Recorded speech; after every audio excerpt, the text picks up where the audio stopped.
I caught my wife naked in the back seat of her boss's Bentley while our daughters waited in the school pickup line. She didn't even flinch. No apology, no panic. Just smirked and said, "What are you going to do, Jack? Cry?" That moment didn't break me. It stripped me, peeled back every layer of loyalty, sacrifice, and quiet effort I'd poured into a decade of marriage. She wasn't ashamed. He wasn't worried. And I stood there, holding 2 lunchboxes and a bouquet I never got to give her. That's when I realized I wasn't in a marriage. I was in a contract she'd already cashed out of. And the worst part? She made sure I knew I didn't matter, that I was disposable. The man she betrayed, the father she erased, the husband she mocked in front of our kids. But what she forgot is that I don't scream, I don't post, I don't plead, I calculate. And 20 minutes later, I returned, driving a sanitation truck. Before we dive into today's story, take a moment to share where you're watching from. We love seeing how our stories bring people together from every corner of the world. Your thoughts and comments are what make this community so special, and we're truly grateful to have you here. If you haven't already, don't forget to hit that subscribe button and turn on notifications so you never miss a new story filled with drama, resilience, and unexpected twists. Now, settle in, get comfortable, and maybe grab your favorite drink because this is a tale you won't want to miss. Let's get started. I caught my wife naked in the back seat of a Bentley while our daughters waited in the school pickup line. The man with her, buttoning up his $1,000 blazer, didn't even glance at me. And Delilah? She just stared through the tinted glass, rolled it down halfway, and said in the driest tone imaginable, "What are you going to do, Jack? Cry?" That wasn't heartbreak. That was assassination. The betrayal didn't come as a loud explosion. It was the sound of everything inside me going quiet at once. My chest didn't clench. It hollowed. I stood there holding 2 brown paper lunch bags and a bouquet of sunflowers I'd bought at a roadside stall that morning. It was our anniversary. She didn't flinch. Not a single flicker of shame or surprise. Her eyes, once soft with maternal warmth, were ice now, an executive coldness. She gave me a long, assessing look and smirked as if she were doing me a favor. I turned, slowly, carefully, and walked back to my truck, each step heavier than the last. I didn't scream, didn't cry, didn't cause a scene, but in that moment, something in me fractured. A quiet rupture, neither dramatic nor loud, but permanent. The 20-minute drive home was a blur. Miami's early evening sun baked the streets in that syrupy spring heat. My hands gripped the wheel so tight I felt my own pulse pounding through the steering column. Dahlia and Quinn were in the back seat, humming along to some pop song, mercifully oblivious. I couldn't let them know. Not yet. Not until I knew how deep the rot went. Delilah was supposed to pick them up. She was supposed to meet me for dinner at Oceana. Instead, I found her with Romain Lestrade, her boss, a man I'd shaken hands with at a fundraiser 2 months prior. A man whose hand lingered a little too long on her back even then, but I'd let it go. Because trust, I thought, was stronger than suspicion. I pulled into our driveway in Brickell, our glass-paneled smart home blinking with motion sensors and camera lights. The girls ran inside. I sat in the driver's seat for a long time, engine running, heart running faster. Delilah wasn't home yet. Of course not. I stepped into our house, stripped the tie from my neck, and poured myself a glass of water. My reflection in the refrigerator's stainless steel surface looked like a stranger. Tired eyes, clenched jaw, a man trying not to disintegrate. Then I did what any man would do when he knows everything has changed but doesn't yet understand how far it'll go. I started digging. By midnight, the entire skeleton had been unearthed. Emails, messages, photos, a burner account, a folder in her iCloud labeled Staffing Alternatives, as if I were a liability in a merger. Romaine's face stared back at me in half-naked mirror selfies, his arm draped around my wife in hotel lobbies, on private flights, even in our lake house in Asheville. Our house, the one my dad and I rebuilt after the hurricane. What crushed me wasn't the sex. It was the contempt, the way they joked about me. He still thinks she's in love. Sweet. One message from Romain to Delilah said, "Jack's too honest to be dangerous. He's perfect wallpaper, keeps the house together, but no one ever looks at it." She laughed in reply. And I'm done living with wallpaper. I sat in the dark for hours, letting the ache breathe. At 2:34 a.m., Delilah came home. No apology, no attempt to hide the scent of expensive cologne and guilt. She walked past me like I was furniture. "I assume you know," she said, dropping her clutch on the granite island. "You didn't even try to lie." "Why bother?" she replied, removing her earrings like we were just roommates. "Was it the money?" She chuckled without looking at me. "Don't make this pathetic. You're sleeping with your boss. He owns half of Miami, Jack. You own a sanitation company." That line could have started a war. Instead, it silenced one. I simply nodded. Then I asked, "Are you ending this, or am I?" She turned to face me fully for the first time. "I already did." That's when I stopped being her husband and started being her opponent. By morning, Delilah had filed a temporary leave from her executive role at Lestrade Vale. The company cited strategic reassessment. She said it was mutual. But I knew better. Because at 6:48 a.m., I called Hugo Wolf. A former investigative journalist turned digital strategist, Hugo wasn't a friend. He was an asset. A man who knew how to find the digital fingerprints people thought they'd deleted. "I need everything on Romain Lestrade," I told him. "Scorched earth or containment?" Hugo asked. "Quiet, slow, irrefutable," he whistled. "You found the car, huh?" I didn't answer. "Understood," he said. We had a silent agreement. I wasn't looking for revenge. I was building a file. 3 days later, while Delilah pranced around in yoga gear and posted "self-care is soul care" on Instagram, I stood in a parking garage behind City Hall with Hugo. He opened a tablet and showed me a folder labeled Q4RL Asset Hide Chain. Wire transfers, dummy shells. 2 addresses under fake LLCs. He's laundering through a crypto funnel in Belize, Hugo said.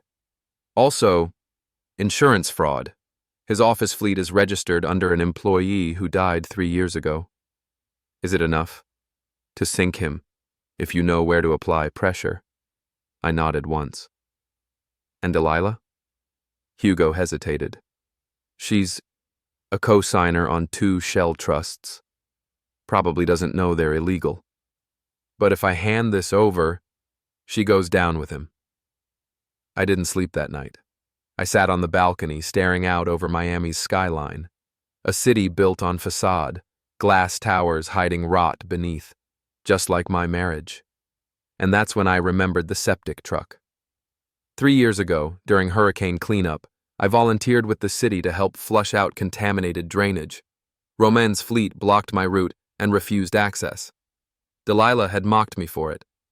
"You're not a real contractor," she said then. "You're a glorified plumber." That sentence, then a punchline. Now, a weapon. I picked up the phone. "Rodrigo," I said, calling an old foreman. "You still got that old Kenworth vac truck?" "Sure do. I need it for 20 minutes.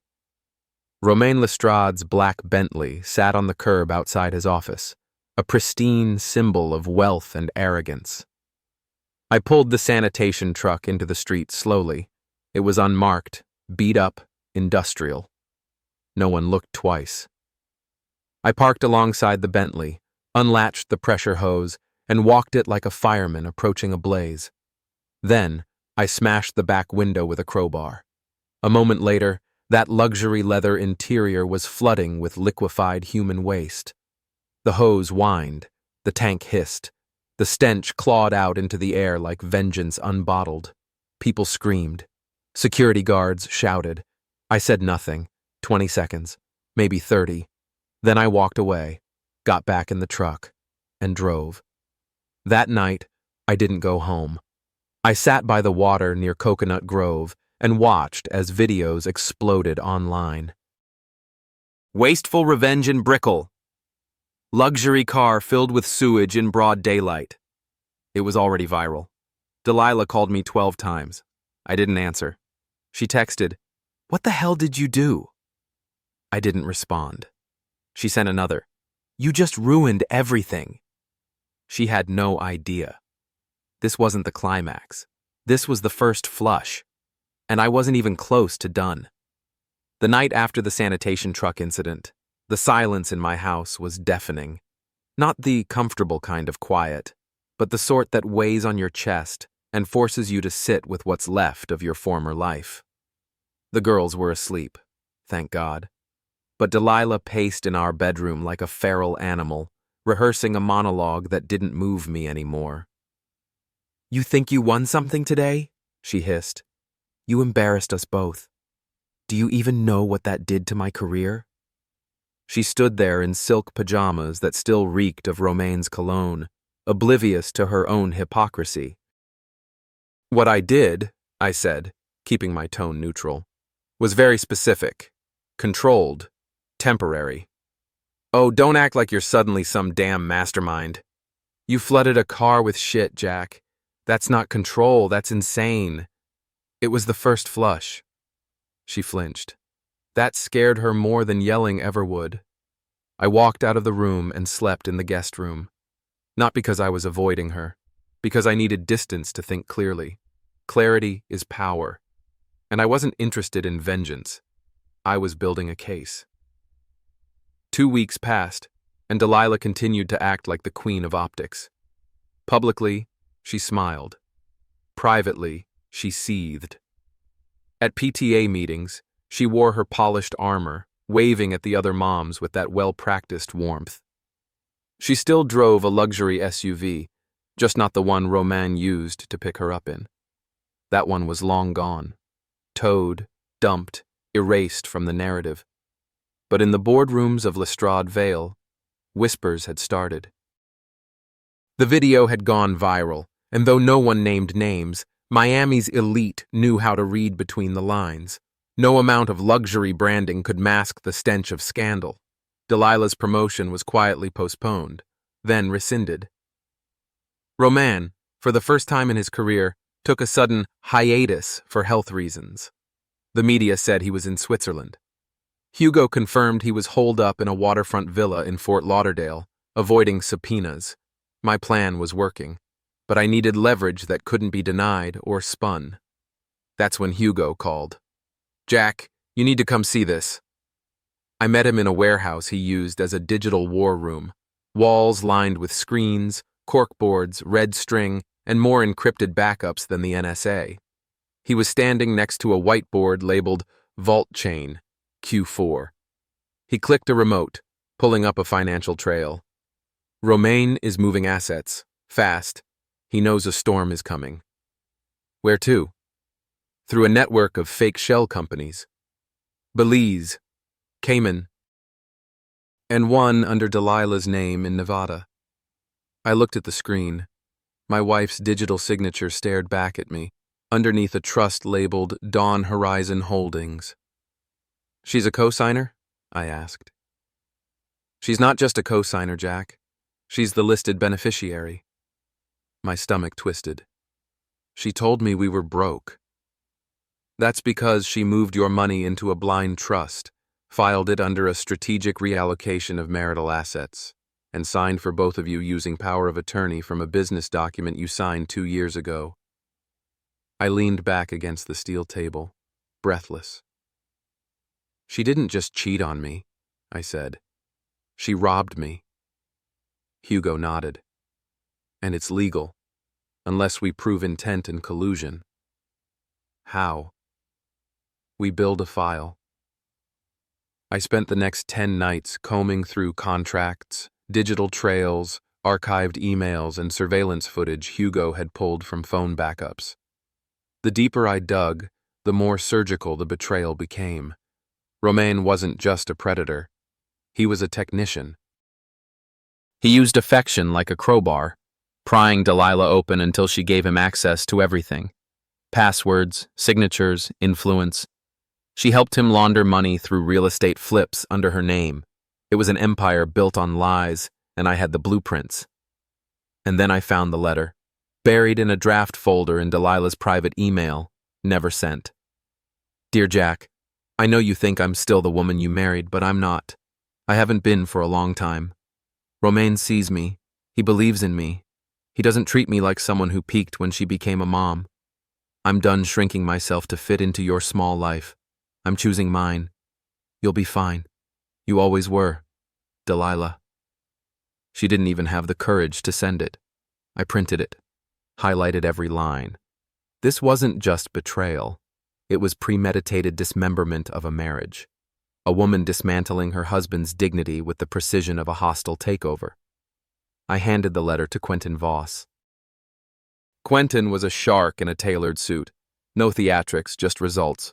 He reviewed the letter, the account transfers, the shell company web, and finally, Delilah's calendar entries logged in Romain's shared drive. Lunches disguised as strategy sessions. Pitch deck reviews in hotel suites.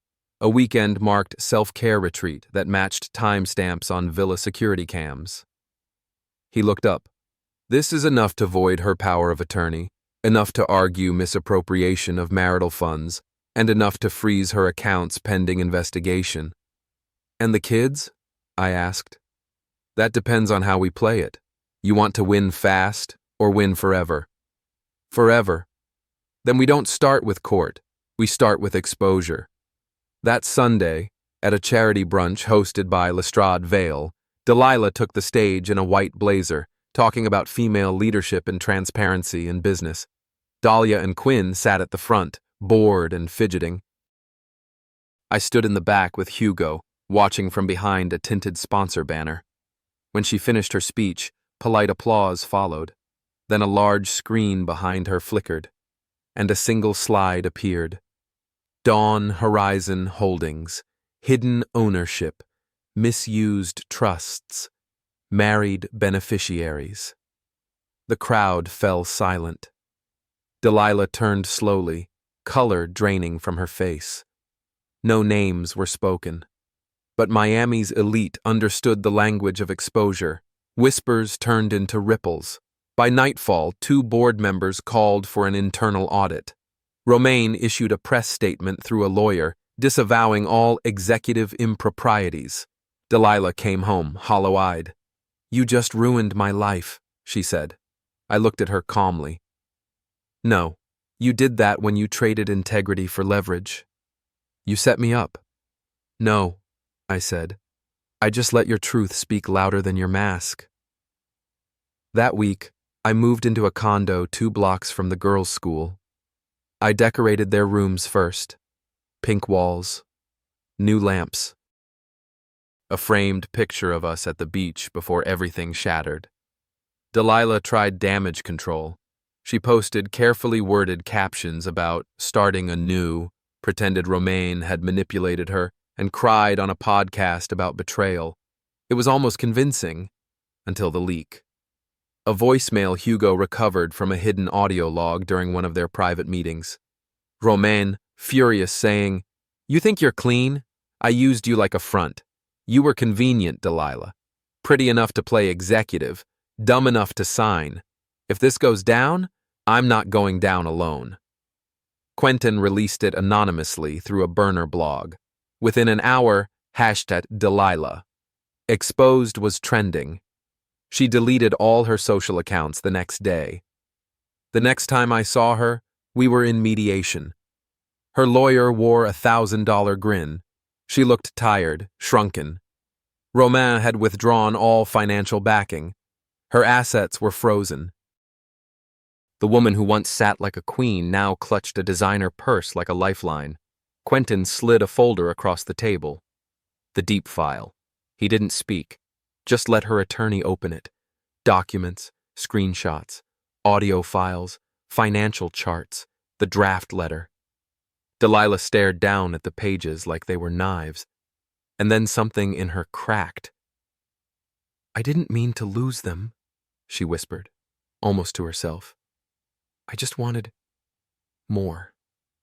"More than a husband who never cheated?" Quentin asked flatly. She looked at me. I said nothing, because silence, at that moment, was the only justice left. The next morning, she agreed to shared custody, on paper, but in practice the girls wanted to be with me.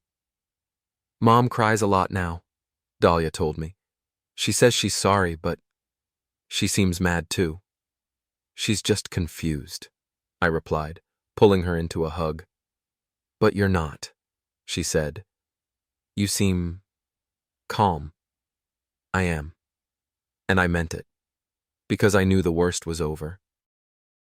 The real work, healing, rebuilding, guiding my daughters into something stronger than the house that collapsed, had just begun.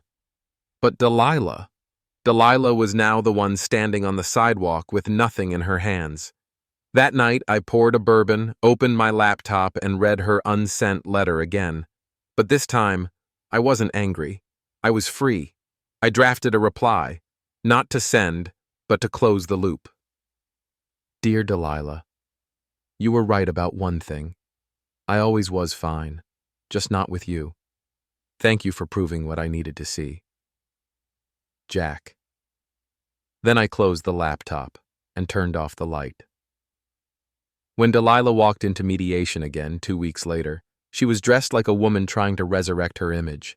Blazer crisp, hair immaculate, sunglasses shielding the bags beneath her eyes. But her confidence had wilted. I watched her sit across the table, fidgeting with her phone like it was a totem that could shield her from consequences. Her lawyer, a slick-suited man named Grayson Linwood, cleared his throat. "We'd like to reopen discussions around custody structure. The current agreement is unbalanced." Quentin didn't even blink. "The current agreement reflects the children's wishes and the evidence on file. If your client wants to challenge that, we welcome a formal hearing." Delilah shifted. I caught her eye for the first time.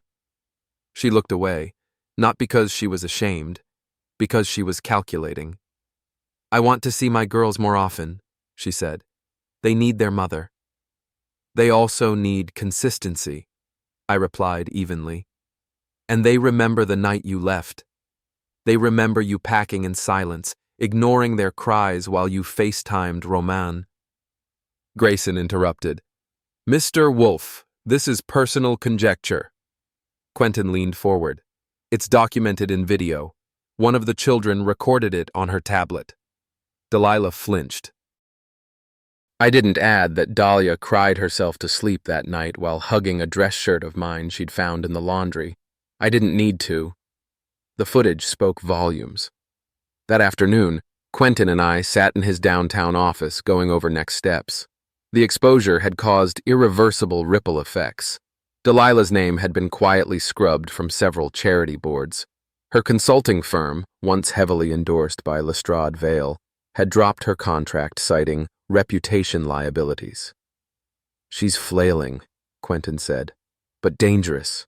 When people feel their life slipping, they reach for anything sharp." I nodded.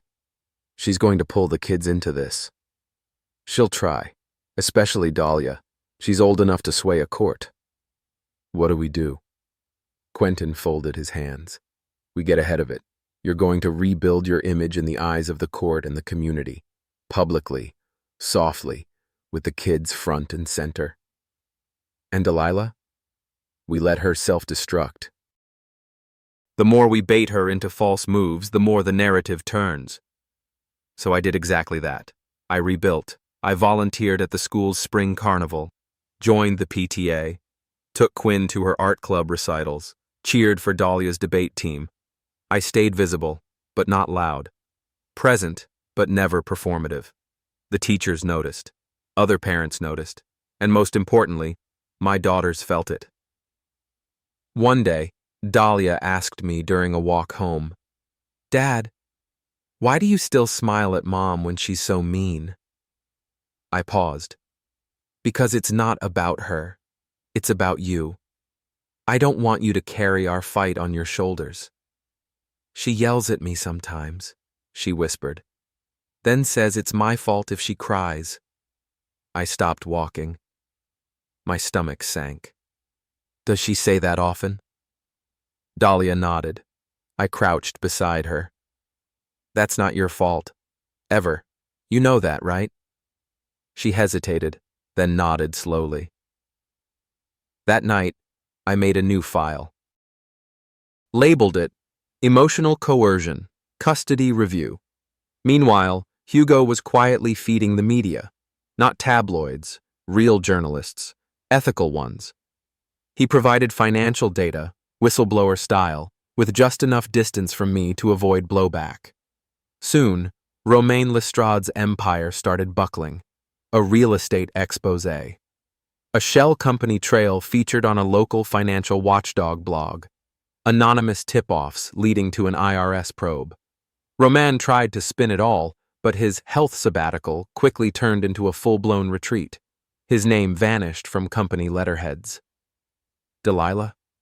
She was collateral damage. As her reputation plummeted, she became increasingly unstable. Late-night calls, voicemails dripping with fury. You ruined me, Jack. You think this makes you better than me? The girls will hate you. Just wait. I gave you everything, and you turned it into a weapon. I saved every voicemail, backed them up, labeled them by date, but I never responded. Because when someone's drowning in their own consequences, the worst thing you can do is hand them a life raft. Then came the lawsuit, filed quietly, but strategic.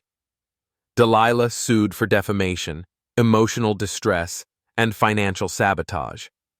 She claimed I'd orchestrated a campaign of digital harassment, alleging Hugo's leaks were part of a revenge narrative. I sat in Quentin's office reading the motion, barely suppressing a laugh. She really thinks this will hold? She doesn't care if it holds, Quentin replied. She cares if it stalls you. If it forces a deposition, delays the custody review, or keeps you reactive instead of offensive. So what do? We counter. Hard. And we did. We filed a countersuit. Misuse of marital assets, identity fraud, and breach of fiduciary responsibility. Attached the voicemail transcriptions, the unsigned draft letter, the video logs, the fake trust. The moment the court clerk stamped the file, Delilah's mask cracked publicly. She posted a long message on a private Facebook group she thought I didn't have access to, claimed I was emotionally abusive, claimed I was manipulating the girls, even accused me of threatening Romain. Hugo forwarded it to me with the note, "She's unraveling. We're close." The girls started noticing the shift. "Why doesn't Mom talk about Mr. Romain anymore?" Quinn asked during breakfast. "Maybe she realized he wasn't someone worth talking about," I said gently. "Is she mad at you?" Dahlia asked. I met her eyes. "Yes, but not for what I did, for what I didn't do." "What do you mean?" "I didn't lie for her, and I didn't let her keep hurting people." They both went quiet. Then Dahlia said, "You're braver than I thought." I felt that in my spine, not because I needed their validation, but because it meant they were watching, learning what strength looked like when it was quiet, deliberate, and unyielding. Weeks later, at a routine handoff, Delilah exploded. "You poisoned them against me," she hissed through gritted teeth as she buckled Quinn into the car. "They're not poisoned. They're observant." "You smug bastard," she said. "You think you've won." I leaned closer. "I haven't even started." She slammed the door so hard the mirror rattled. I didn't flinch, because I'd already moved the next chess piece. Hugo had discovered something huge, buried in Romain's offshore ledger, a payment to a private investigator dated 2 months before I found them in the Bentley, labeled Asset Evaluation. "Asset?" I asked. "You," Hugo said. They were running background checks, looking for weaknesses. If you had any hidden debt, infidelity, legal vulnerability. And? Clean as a whistle. So, Romain made a different call. What? He started setting you up, planted anonymous claims that you were emotionally volatile, filed reports through proxy servers, built a trail to make you look unstable. I stared at the screen. They planned to take everything, I said slowly. Not just leave me, but destroy me first. They failed, Hugo said, because you didn't react. You recorded. The file was ready. Quentin called it the nuclear briefcase. The final mediation was set. Not court, yet, but close. Delilah arrived with Grayson and a second attorney in tow. They looked like a PR team prepping a crisis response. I brought Quentin and Hugo. Delilah looked at Hugo and paled. What is he doing here? He's a witness, Quentin said. The room went still. We played audio files, showed transaction records, cross-referenced signed documents with time-stamped video that proved they'd falsified signatures. Then we dropped the investigator report. Delilah's attorneys requested a 10-minute break. She stormed out. When she returned, she was a different woman, pale, silent, no more fire in her eyes. I'll agree to the terms, she said quietly. Full custody, no spousal claim, no public statements. A clean financial severance, with restitution. The room was silent as papers were signed. She didn't look at me once, but as she left, she whispered, I hate you. I replied, I know, and that's why I won. The ink on the custody agreement was barely dry when Delilah broke it. Not in court, not with legal filings, but through whispers, staged meltdowns, and emotional sabotage. She didn't want the children back. She wanted to poison what I'd built with them. She started calling during school hours, leaving rambling voicemails for Dahlia. Just wanted to hear your voice, baby, that turned into guilt-laced sermons. She would accidentally show up to art recitals she'd previously skipped and glare at me from the crowd like I was trespassing on her maternal legacy. At first, I ignored it. Then I documented it. Quentin said, every misstep she makes post-agreement strengthens your long-term custody case. But at what cost? I asked. Jack, you chose victory. Victory has rules. Compassion comes after. He was right. But it didn't make watching Delilah unravel any easier. Because beneath the courtroom mask, I could still see fragments of the woman I once loved, the one who used to curl up beside me on Sunday mornings, tracing her finger along my jawline like I was her favorite book. That woman was gone. This one was weaponizing motherhood. One morning, Dahlia didn't want to go to school. She said you made her choose, she told me.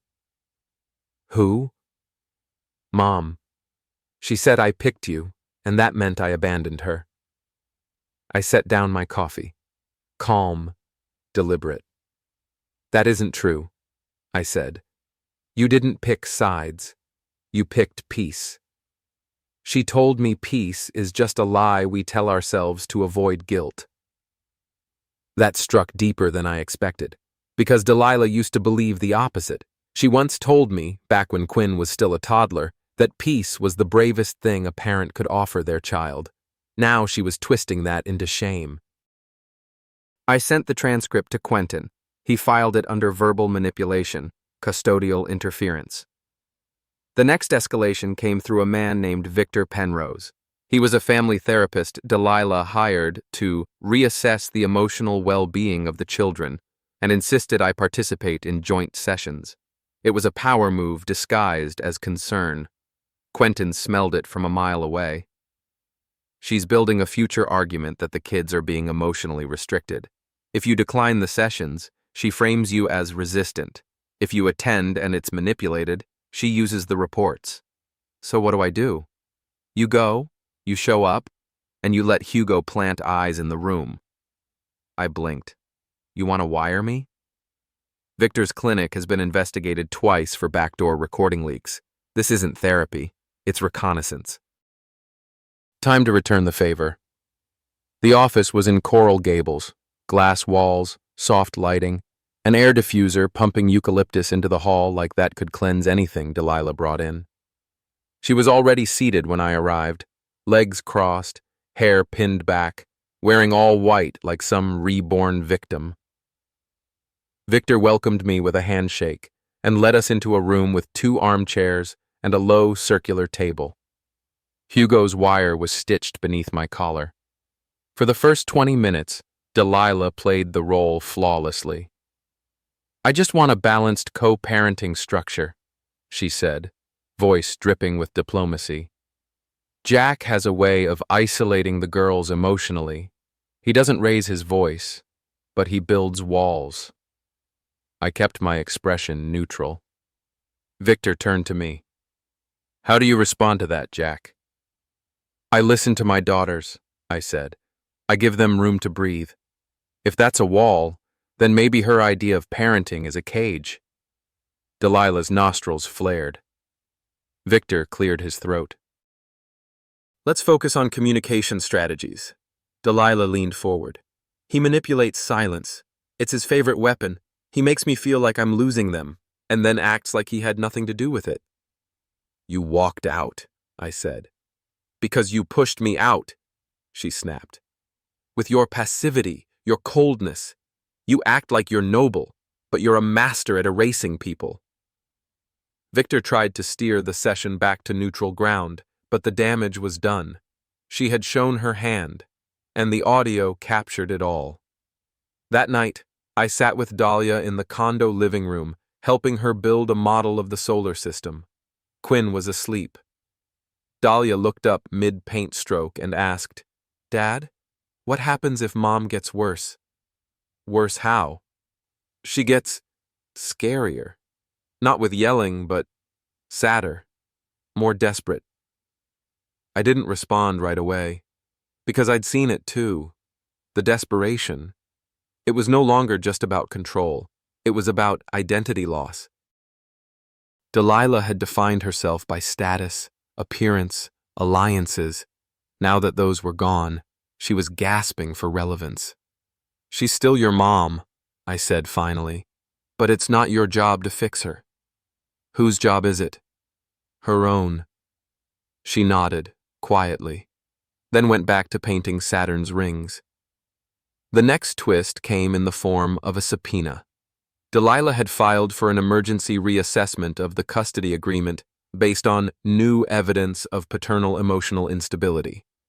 She submitted Victor Penrose's session notes, conveniently redacted to make me seem cold, withholding, uncooperative. But she didn't know Hugo had bugged Victor's office.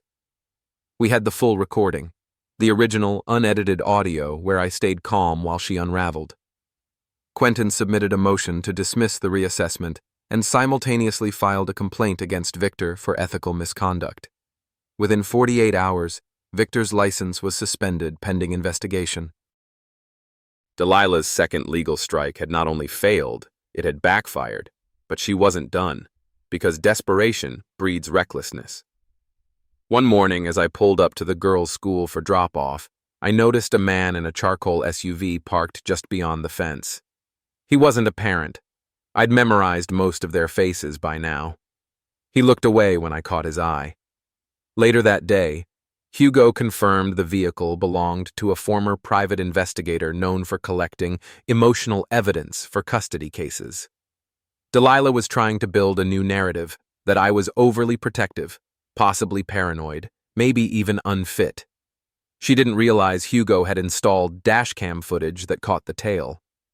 We built another file. Surveillance harassment, non-consensual monitoring of children. The final straw came at Quinn's birthday party. I'd rented out a small art studio in Wynwood where the girls could paint, laugh, and just be children. I invited Delilah because despite everything, I refused to stoop to exclusion. She showed up late, dressed like a Vogue shoot, holding a gift that cost more than the entire party rental. At first, she played nice, smiled for photos, helped slice the cake. Then she pulled Quinn aside in the corner and whispered something that made my daughter's face fall. I walked over casually. "What's going on?" Quinn looked at me with wide eyes. She said this is the last birthday we'll have together like this, that after court, things will change. I turned to Delilah. "Can I speak with you?" She smirked. "Of course." We stepped outside. "What the hell are you doing?" I said, low and firm. "Preparing them," she replied coolly. "For what? Losing again?" "For reality." "No. For your fantasy. One you can't win in court. So you plant it in their minds instead." She took a step closer. "You're boring, Jack. That's your problem. Always have been. No fire. Just walls. No wonder they cling to you. You're their bunker." I nodded slowly, then said, "You just gave me your third strike." She blinked. "You'll see." The next day, Quentin and I filed an emergency motion for full custodial reassignment, citing psychological manipulation, indirect coercion, and custodial interference. We attached the audio, the videos, the transcripts, the surveillance files. The judge reviewed it all within 48 hours. Hearing date, granted. Delilah was served the papers in her driveway. She screamed at the courier. Neighbors watched. Hugo filmed from a parked car down the block. In the days leading up to the hearing, she tried everything. A last-minute PR piece painting herself as a misunderstood mother. An Instagram live crying about losing connection with her girls. Phone calls to old friends asking them to testify to her character. But no one responded. Because she'd spent years burning bridges she assumed would never collapse. And now, with the structure failing, there was no one left beneath her but rubble. She called me the night before court. I didn't answer. I sat with the girls instead, watching a documentary about sea turtles. Dahlia leaned on my shoulder. Quinn dozed off in my lap. Peace. Real peace. Not the fake kind Delilah used to sell to sponsors. That night, I stepped out onto the condo balcony. The lights of Brickell shimmered like embers in a dying fire, and I whispered one sentence to the wind: "Tomorrow ends it." And I meant it. The morning of the hearing, the sky over Brickell was overcast, the kind of gray that looked like it held its breath. The girls were with Ava, my cousin, safely tucked away in her Coconut Grove home, painting pottery and playing board games like it was just another Saturday. I wanted them nowhere near the courtroom. Quentin met me on the courthouse steps, briefcase in hand, eyes sharp. "She's bringing both attorneys this time," he said, gesturing toward the SUV pulling up across the street. Delilah stepped out in a navy suit, no makeup, her hair pulled back into a simple bun. She wasn't playing the martyr today.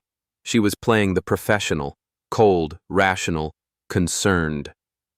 "She thinks this look will earn sympathy," Quentin muttered.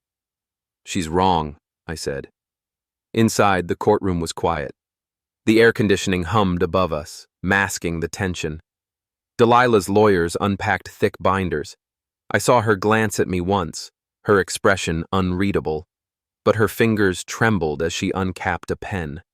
The judge, a woman named Justice Marlene Harker, entered and took her seat. "This is case number 481 JQ2457, custodial reassignment motion hearing. Mr. Wolf, you may begin." Quentin rose, posture calm, every motion precise. "Your Honor, we are here today not to dissect a failed marriage, but to protect two young girls from emotional manipulation, coercion, and systemic gaslighting at the hands of a parent who has repeatedly violated agreed-upon custody terms." He handed the first document set to the clerk. "This packet contains transcripts, audio files, and video evidence of psychological interference, both indirect and overt, initiated by Ms. Delilah Ray against our client's daughters. The intention: to alienate them from their father and weaponize their emotional confusion in a courtroom. Delilah's lawyer objected. Inflammatory language. The judge didn't flinch. Sustained in part. Mr. Wolf, continue, but keep to the evidentiary facts. Quentin nodded. We present a timeline of coordinated events beginning 91 days after the initial custody agreement. These include unsolicited phone calls, unauthorized surveillance activity near the children's school, and verified use of an unlicensed therapist with prior disciplinary history. Justice Harker glanced over the materials. I see your client has also submitted a counterclaim. Emotional isolation? Delilah's second attorney, a man named Barrett Shane, stood. Yes, Your Honor. Our client believes Mr. Wolf's behavior has created a hostile psychological environment, leading to the gradual alienation of the mother-child bond. Quentin didn't miss a beat.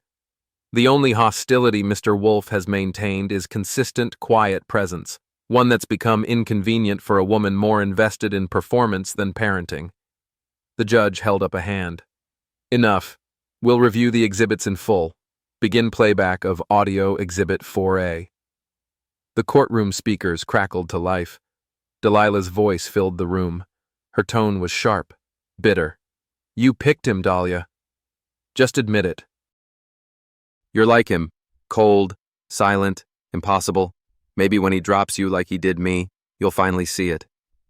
Justice Harker's face remained still, but I saw the clerk blink hard. Quentin pressed a button on the remote. Video 6C began. Grainy footage from the art studio party. Delilah pulling Quinn aside, whispering in her ear, then Quinn's face, dropping, deflated, then my approach, then the confrontation. Delilah's words, audible in the footage. This is the last birthday you'll have with him like this. Things will change. Gasps rippled across the gallery. Delilah's face turned white. Would you like to explain that, Mom? Her lawyers leaned in, but Delilah lifted her chin. I was trying to prepare my daughter for reality. Justice Harker raised an eyebrow. By threatening her? I didn't threaten. Did you say that things would change? That her time with her father would end? Delilah swallowed. Yes, but not. Thank you. That's all. The hearing broke for recess at noon. Quentin and I stepped out into the courtyard. He didn't speak, just handed me a bottle of water and checked his watch. She's going to lose, I said. She already did, he replied. But this feels hollow. He turned to me. You're grieving something that never existed. The woman you loved? She died years ago. What's sitting in that courtroom now is a ghost that forgot it's dead. I nodded, slowly, because part of me still wanted a reason, an answer, some thread of clarity that could explain why someone so vibrant, so dazzling, so full of grace had become this, manipulative, cruel, dangerous. But there was no reason. There was only truth. Court resumed with testimony from the girl's school counselor. She described Dahlia's withdrawal, Quinn's sudden bursts of anxiety around calls from her mother, artwork that depicted torn homes, crying figures. When asked to define emotional coercion in a parent-child context, she answered clearly. It's when a parent uses guilt, shame, or fear to manipulate affection. It erodes autonomy. It creates dependency masked as loyalty. Barrett tried to discredit her, asked about her certifications, bias, emotional subjectivity. She held firm. I don't know the father, but I know the damage. Then came Hugo. In a dark gray suit, not a smirk in sight. He laid out the paper trail of the private investigator, the leaked therapy notes, the redacted files. The court listened to everything. Even Delilah's legal team started shifting in their seats. Barrett whispered something to Delilah during Hugo's testimony. She shook her head. Then her hand trembled again. It always did when she was cornered. Justice Harker turned to me at last. Mr. Wolf, do you wish to address the court directly? I stood. My palms were dry, my voice steady. Your Honor, I didn't come here to win. I came here to protect. I looked at Delilah. I loved her. Once. We built a life, had 2 daughters who became my entire reason for existing. She looked away. But love doesn't excuse harm, and silence isn't nobility when it enables abuse. I turned back to the judge. I never retaliated. I recorded. I waited. I gave her every chance to be a mother again. Not perfect, just present. And every time, she chose chaos over care, image over connection. Now, I choose my daughters, fully, without fear. The judge nodded. Thank you. She called a short recess to deliberate. 28 minutes later, the court reconvened. Justice Harker looked out over the room. In reviewing the extensive documentation, testimonies, and behavioral patterns submitted, the court finds overwhelming evidence of ongoing psychological interference on the part of Ms. Delilah Ray. Delilah stiffened. The emotional safety of the minor children takes precedence. Effective immediately, primary custody is awarded solely to Mr. Jack Wolf. Mrs. Ray shall have supervised visitation pending further psychological evaluation and completion of a parental responsibility program. There was a long silence. Then Justice Harker added, furthermore, this court reserves the right to revisit financial restitution pending review of misuse of shared assets and ethical violations during custodial proceedings. Delilah's mouth dropped. Barrett tried to speak. The judge held up her hand. This case is closed. Gavel. 3 sharp knocks. I didn't exhale until I reached the hallway. Outside, reporters had gathered. Cameras, microphones, flash bulbs. Quentin blocked most of them, shielding me as we moved toward the elevator. But one question pierced the noise. Mr. Wolf, do you feel vindicated? I paused, turned, and said simply, I feel free. Then we left. Back at Ava's, the girls ran to me the moment I walked through the door. Dahlia clutched my waist. Quinn jumped into my arms. Neither asked what happened. They already knew. That night, we ate pizza on the floor and watched cartoons. They fell asleep before the credits rolled. I carried them both to bed, kissed their foreheads, and stood in the doorway for a long time. It was over, really over. But peace, I knew, would be something I had to defend daily. Not from Delilah, but from bitterness. From the temptation to hold on to hatred like armor. I wouldn't, because I didn't need to win anymore. I'd already won. Everything. A week after the final court ruling, I stood in the foyer of my Brickell condo staring at the silence. It wasn't a hollow silence. It was whole, complete, earned. Dahlia and Quinn were in the Den building, an elaborate cardboard mansion, and I was holding the official court documents in my hand. The seal from the state of Florida shimmered against the afternoon light. Full legal and physical custody. Jack Wolf. No appeal from Delilah, no counter-motion. She had vanished from the legal process as abruptly as she'd weaponized it. But this wasn't over in the way movies make it seem. There was no standing ovation. No cinematic music swelling behind a hug. There was only reality, the slow, sober unraveling of everything that had led here, and I had to face it. Not as a father, not as a litigant, as a man. 3 days after the ruling, Hugo sent a secure link. He'd dug up something. Buried among the finances Quentin's team had been sorting through, they found a hidden account in the Cayman Islands tied to Delilah's name and that of Emery Castile, her mentor, according to her social circles. But Hugo's surveillance had already revealed the truth months ago. Emery wasn't just her lover. He was a married media executive who helped her spin a damage control campaign, all while helping her stash what she could skim from brand deals, fundraisers, and child support disbursements into offshore accounts. Delilah wasn't just manipulative, she was criminal. I'm not saying press charges, Quentin said when he reviewed it, but we can. I stared at the screen, hands still. What would that do to the girls? I asked. He shrugged. Probably not as much as watching their mom gaslight a courtroom. It was tempting. It was clean. But it wasn't my fight anymore. Not that way. Freeze the accounts, I said. Get restitution through the family court, but leave her name out of it publicly. For now. Quentin raised an eyebrow. You're merciful. No, I said. I'm exhausted. That same week, an envelope arrived with no return address. Inside, a single piece of cream-colored paper. Delilah's handwriting. They'll forget me. And I guess that's what I earned. But you won't. You'll remember everything. You always did. That's why you won. I folded the note once, then slid it into the fireproof safe, not out of sentiment, but record-keeping, like every other document. It was no longer personal. It was procedural. Delilah wasn't reaching out for redemption. She was signaling defeat. But even that came with a hint of narcissism, like I was her final audience. I wasn't. She was playing to an empty theater. 2 weeks later, Quinn asked, "Is Mom going to call?" I looked at her across the dinner table.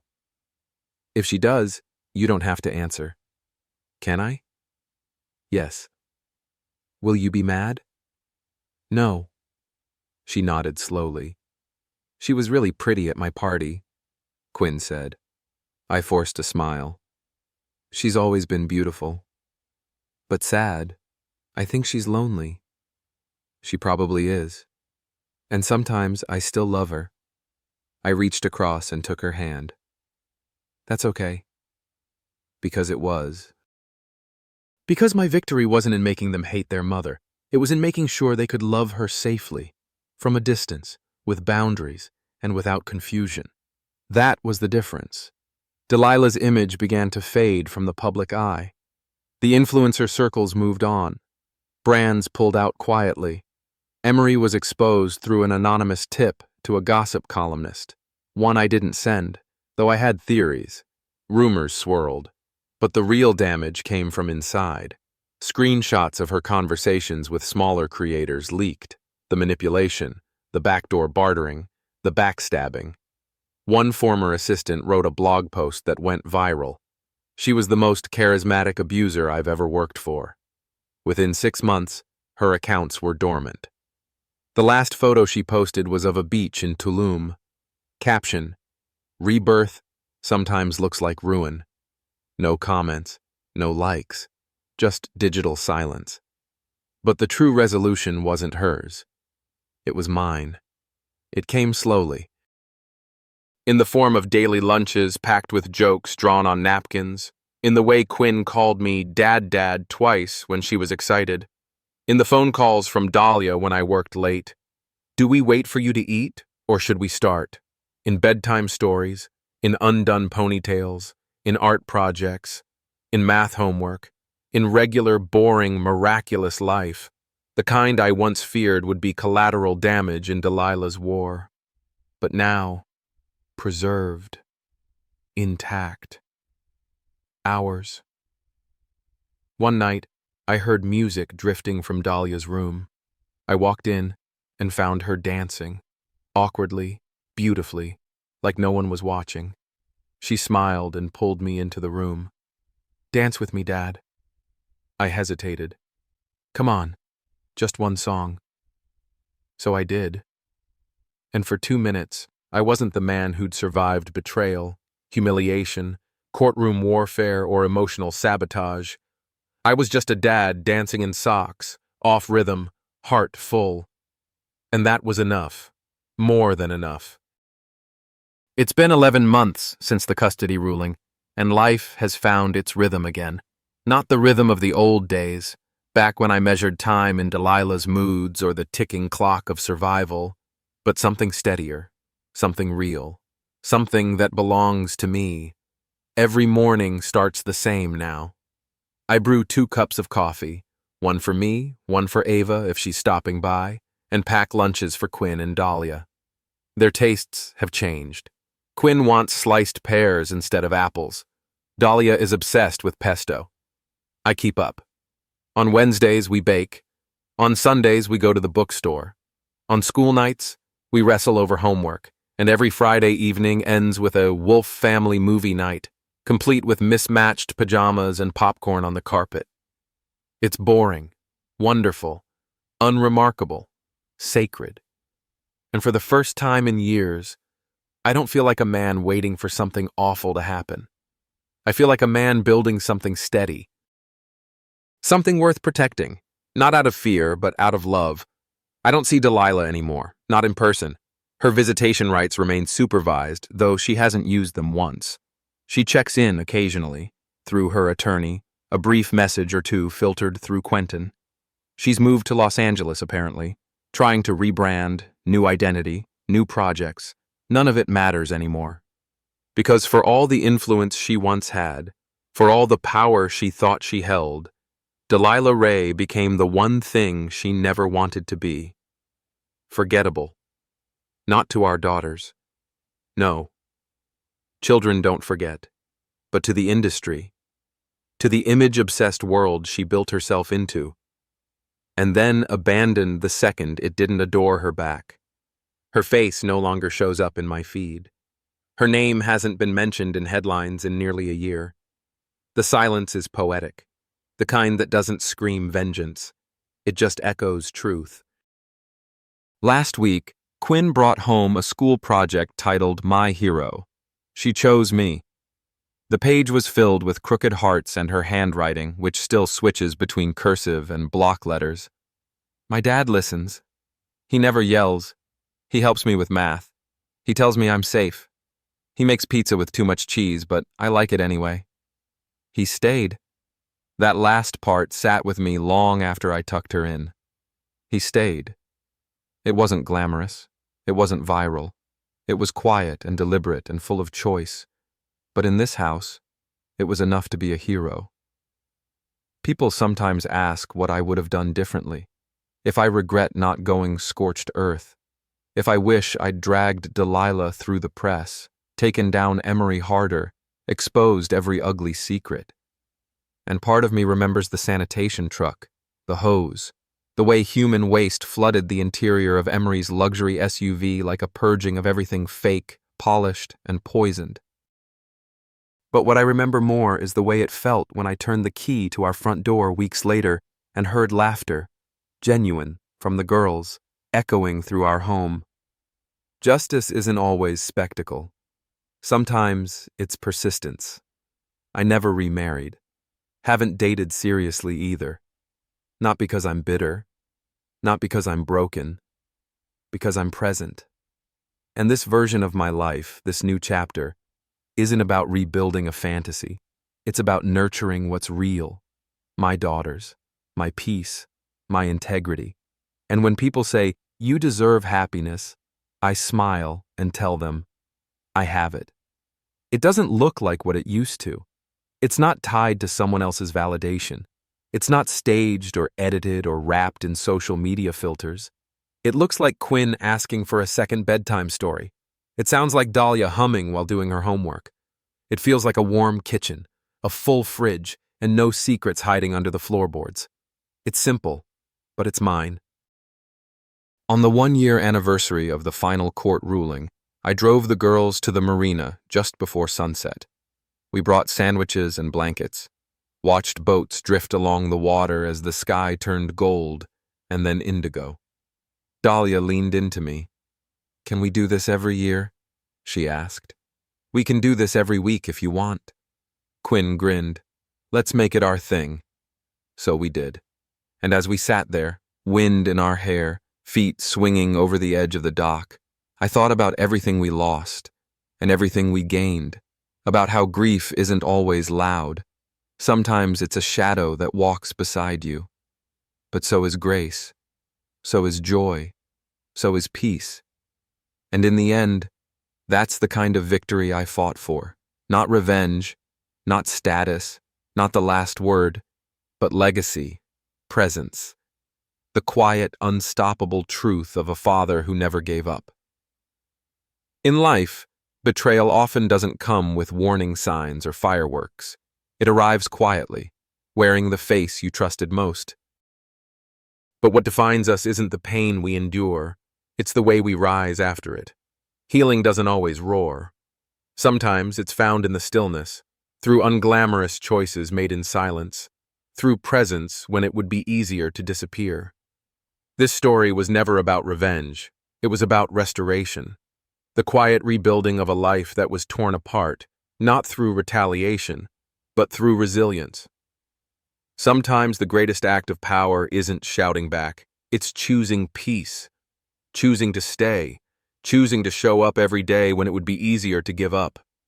In a world obsessed with spectacle, remember, dignity is its own kind of rebellion. And truth, no matter how buried, always finds its way to the surface. Thank you for watching. If this story moved you, let us know in the comments. Your words breathe life into these stories and connect us in ways that matter. Don't forget to subscribe and turn on notifications so you never miss another chapter in our journey of truth, healing, and strength.